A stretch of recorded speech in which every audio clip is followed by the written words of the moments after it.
하이델베르그 요리문답 27주차 문답 함께 살펴보도록 하겠습니다. 먼저 문답 함께 읽겠습니다. 제72문 질문. 그렇다면 물로 하는 외면적 침례가 죄 자체를 씻어냅니까? 답. 전혀 아닙니다. 왜냐하면 오직 예수 그리스도의 피와 성령이 우리의 모든 죄를 씻어주기 때문입니다. 제73문 질문. 그러면 왜 성령은 침례를 중생의 씻음과 죄의 씻어냄이라고 부릅니까? 답. 하나님께서는 큰 이유 없이 그렇게 말씀하시지 않습니다. 하나님은 침례를 통해 몸의 더러움이 물에 의해 깨끗하게 되듯 우리의 죄가 예수 그리스도의 피와 영에 의해 제거된다는 것을 우리에게 가르치실 뿐 아니라 특별히 우리가 물로 외적으로 씻기듯 우리가 우리 죄로부터 영적으로 정말 씻긴다는 것을 이 신적 보증과 표지를 통해 우리에게 확신시키시는 것입니다. 제73문 질문. 유아들도 침례를 받아야 합니까? 답. 네, 그들도 성인들처럼 하나님의 언약과 교회에 속하기 때문이고 그리스도의 피에 의한 죄로부터의 구속이 그리고 믿음의 창시자인 성령이 어른만이 아닌 그들에게도 약속되었기 때문입니다. 그러므로 그들도 언약의 표지인 침례에 의해 그리스도의 교회에 속해야 하고 불신자들의 자녀들과 구별되어야 합니다. 구약에서는 할례를 통해 이 구별이 이루어졌는데 신약에서는 그 대신 침례가 제정되었습니다. 침례와 관련해서 성경이 가르치는 부분들 지난 시간 이어서 또 확인하는 그런 부분들 함께 봤었는데요.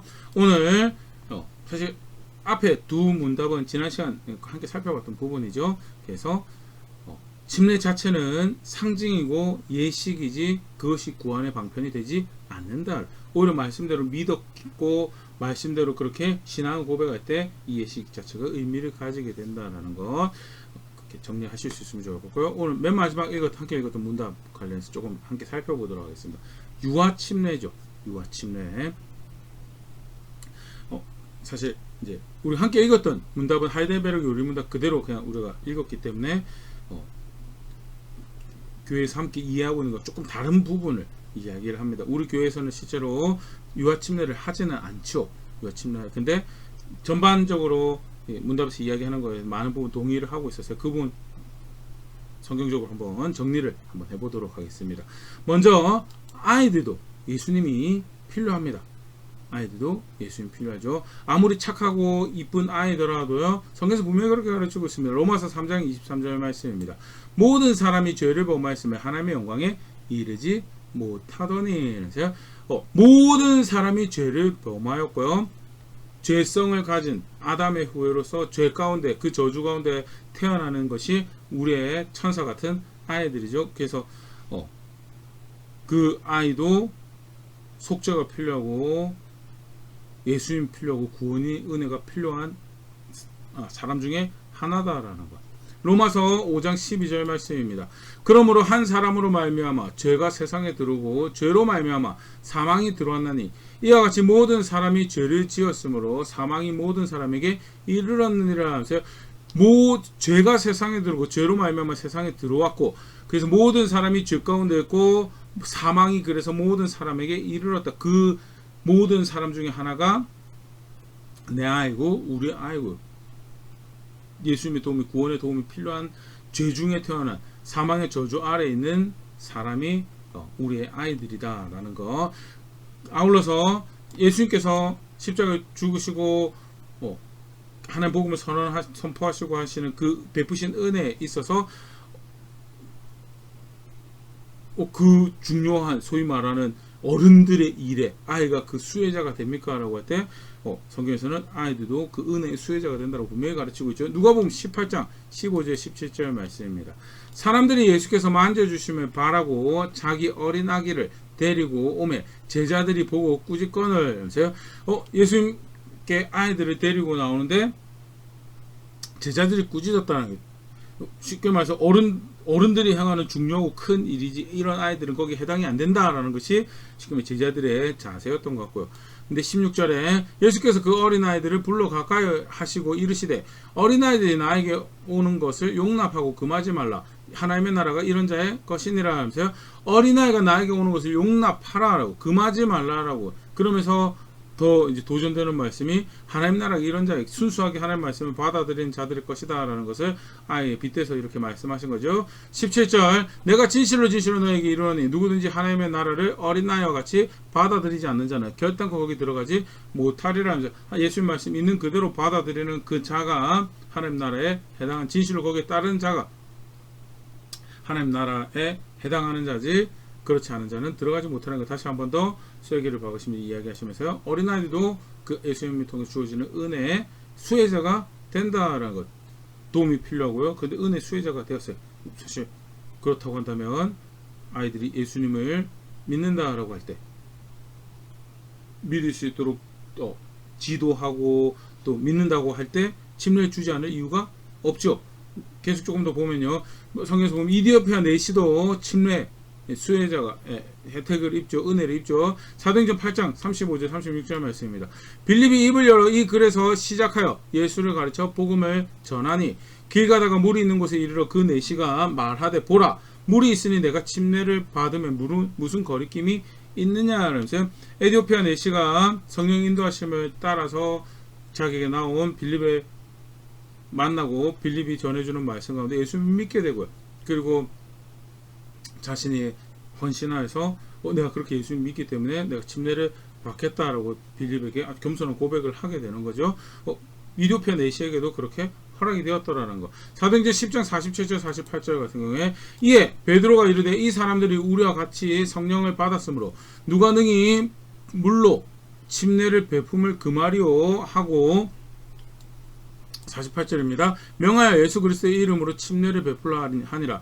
그들이 베드로에게 며칠 더 머물기를 청하니라. 사도행전 10장에 고넬료에게 하나님께서 베드로를 보내서 복음을 전하게 하죠. 이방인이었습니다. 물론 에디오피아 내시도 이방인이긴 하죠. 그러나 경건한 이디오피아 사람이죠. 고넬료 같은 경우는 로마 사람이죠. 경건한 로마 사람. 하나님 은혜 가운데 베드로를 통해서 복음을 받게 되고 예수 영접하고 예수 믿게 되고 그 이방인들에게 베드로가 물로 침례를 베풀게 되는 그런 일이 발생. 그래서 아이들이 예수님을 잘 믿는다면 제대로 믿는다면 그것이 교회 안에서 확인이 되어진다면 침례를 주지 않을 이유가 전혀 없다라는 것. 무엇보다도 내가 복음을 알고 있다는 것, 내가 하나님 백성 되었다라는 것은요, 내 자녀를 향한 하나님의 계획이 있다라는 것을 성경에서는 분명히 확인합니다. 창세기 18장 19절 아브라함을 부르신 목적에 대해서 이렇게 말씀하시는데 내가 그로 그 자식과 권속에게 명하여 여호와의 도를 지켜 공의와 정의를 행하게 하려고 그를 택하였나니 이는 나 여호와가 아브라함에 대하여 말한 일을 이루려 함이니라 하면서 아브라함을 선택하신 이유에는 그 자식과 그 가족이 포함된다라는 것에 대해서. 그래서 하나님 앞에서 진실되게 경건하게 산 아브라함을 통해서 여호와의 도를 지키고 공의가 정의를 행하는 것이 가정 안에서 훈련되어지고 실제로 거기서 성장해가고 자라가고 그 다음에 하나님 섬기는 바톤을 이어봐서 그 다음 때 전달해주고 하는 것이 한 사람을 선택하시는 하나님 은혜 가운데 가지고 있는 의미다라는 것. 개인의 구원만 의미를 가지는 것이죠. 그것을 통해서 하나님의 도가 여호와의 도가 그렇게 나눠지고 그 말씀에 따라 사는 경건한 모습들이 그 가정 안에 답습되어질 수 있도록 하는 것이 하나님 계획이고 하나님 뜻이다라는 것. 내가 예수를 믿는다라고 할 때 내 자녀도 하나님 계획 가운데 있다라는 것. 그래서 복음 필요한 아이가 복음을 받아들였고 바른 믿음의 고백을 한다면 침례를 주지 않을 이유가 전혀 없다라는 거. 그게 성경에서 가르치는 기본적인 아이디어죠. 그런데 아울러서 중요하게 생각해야 되고요. 아이를 구원을 하는 것은 침례가 구원을 하는 것이 아니고 믿음이 그 아이가 가지고 있는 믿음이 구원을 하는 거죠. 갈라디아서 2장 16절입니다. 사람이 의롭게 되는 것은 율법의 행위로 말미암는 아니요 오직 예수 그리스도를 믿음으로 말미암는 줄 알므로 우리도 그리스도 예수를 믿나니 이는 우리가 율법의 행위로서가 아니고 그리스도를 믿음으로써 의롭다함을 얻으려 함이라.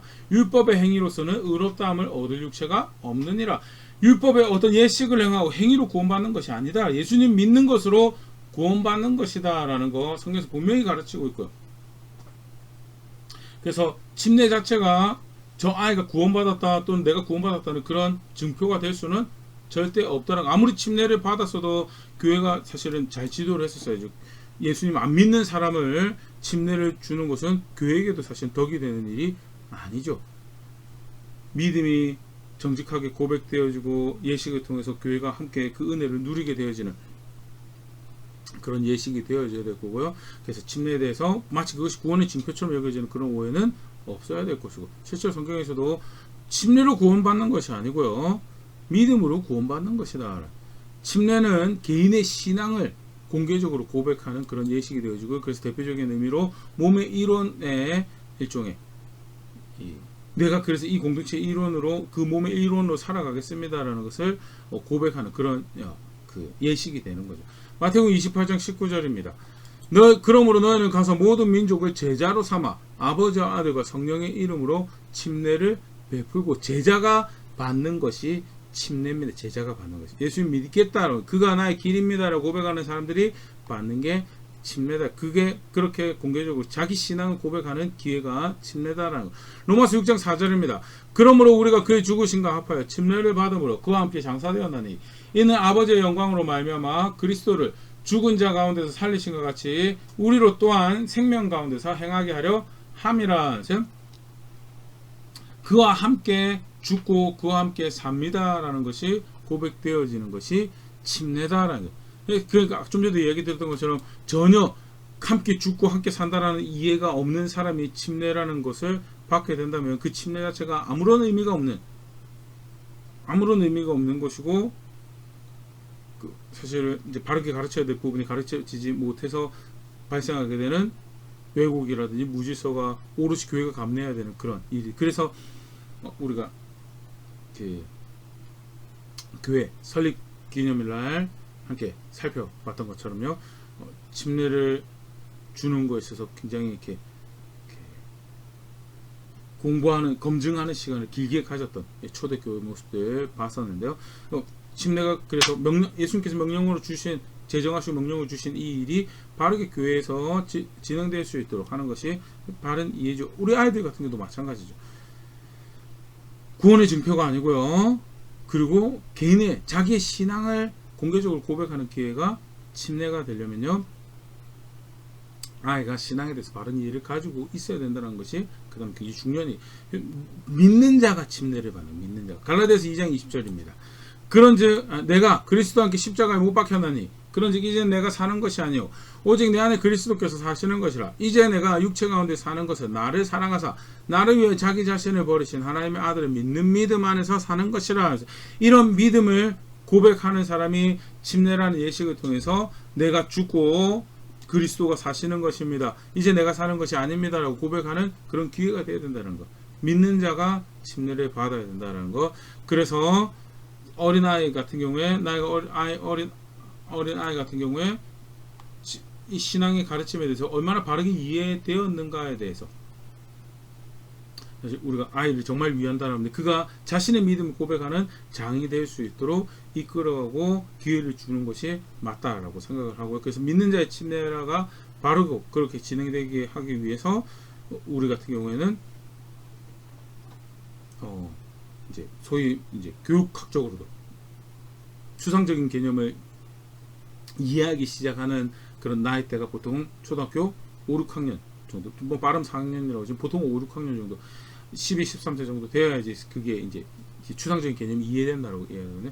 그래서 초등학교 때 열심히 가르치고 중고등학교 때 열심히 가르치고, 그래서 고등학교 졸업을 하고 준비해서 침례를 받을 수 있도록 그렇게 많이 고민을 하고 실제로 그렇게 학생들을 지도해 왔었는데요. 왜 그렇게 하는가?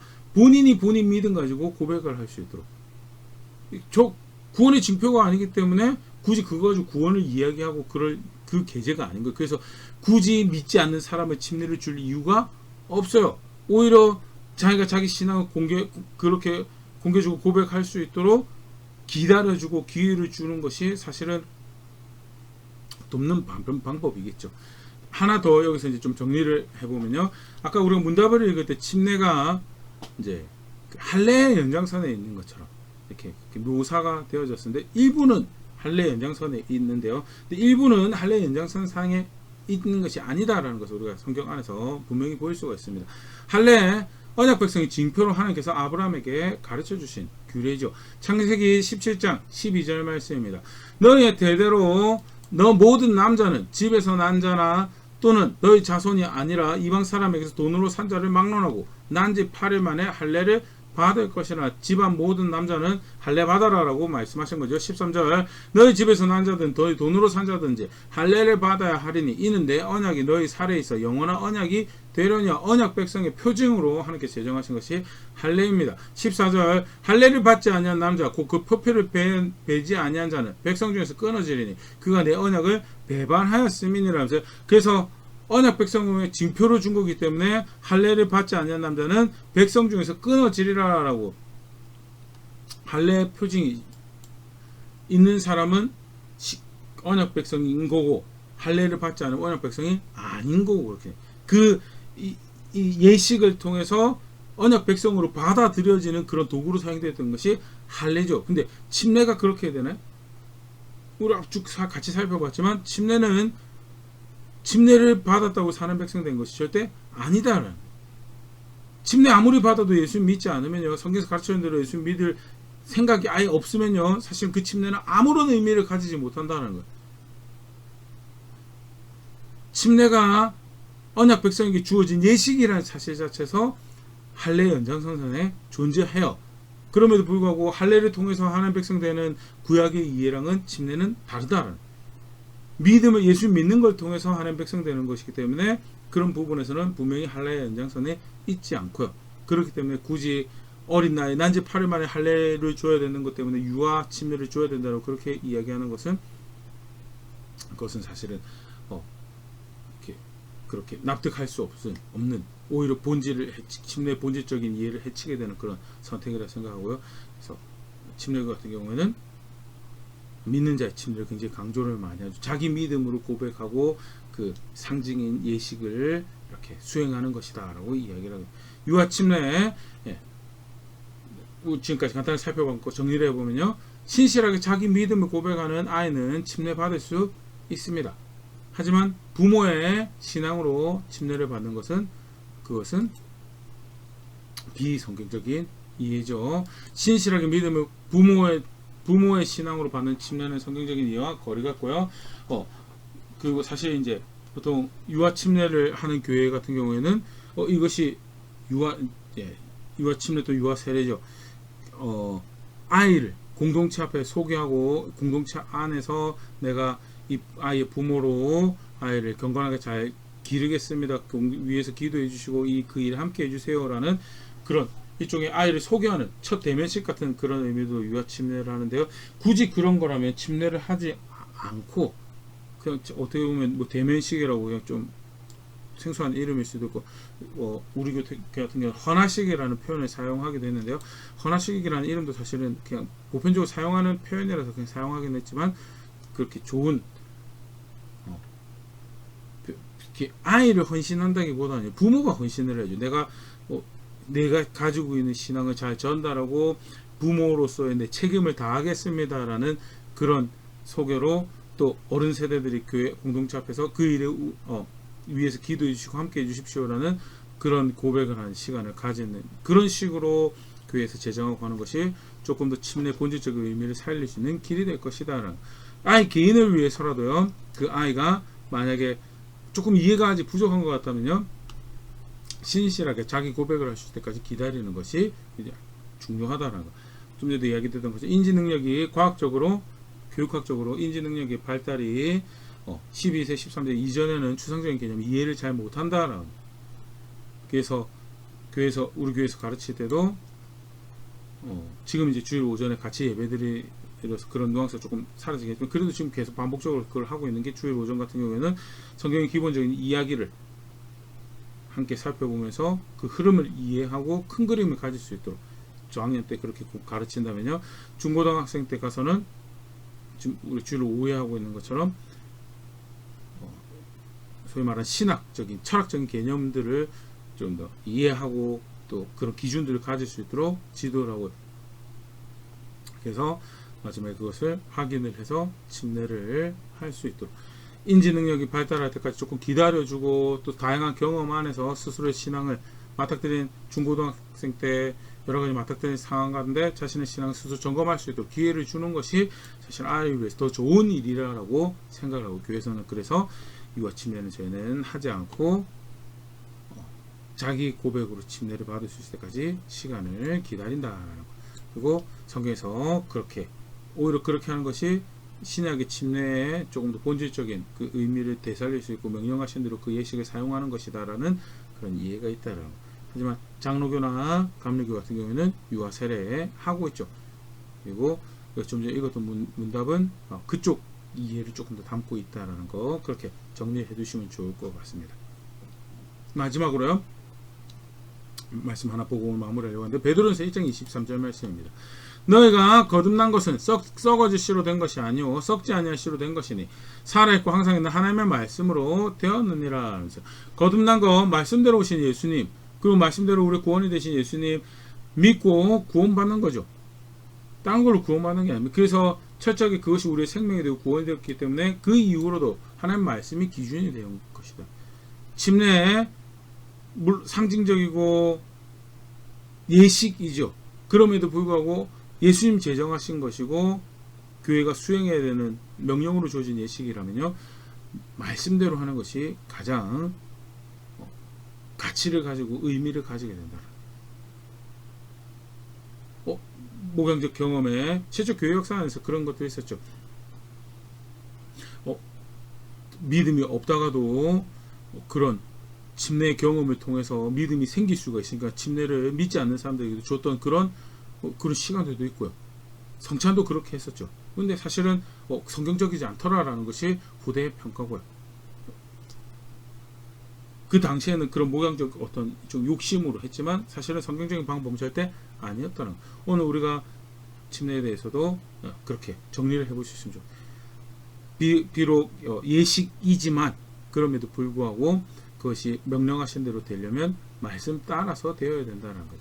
자기가 그 침례를 받는 사람이 자기가 믿음이 생길 수 있도록 기다려주고 기회를 주고, 진짜 믿는 것이 스스로 점검하고 확인하고, 교회 앞에서도 또 그 침례를 준비하는 과정에서 진짜 믿음을 가지고 있는지 확인을 하고, 그 자기 믿음의 고백으로 침례를 받을 수 있도록 그렇게 하는 것이 가르치신 침례의 의미를 가장 잘 살리는 것이라고 생각되어지고요.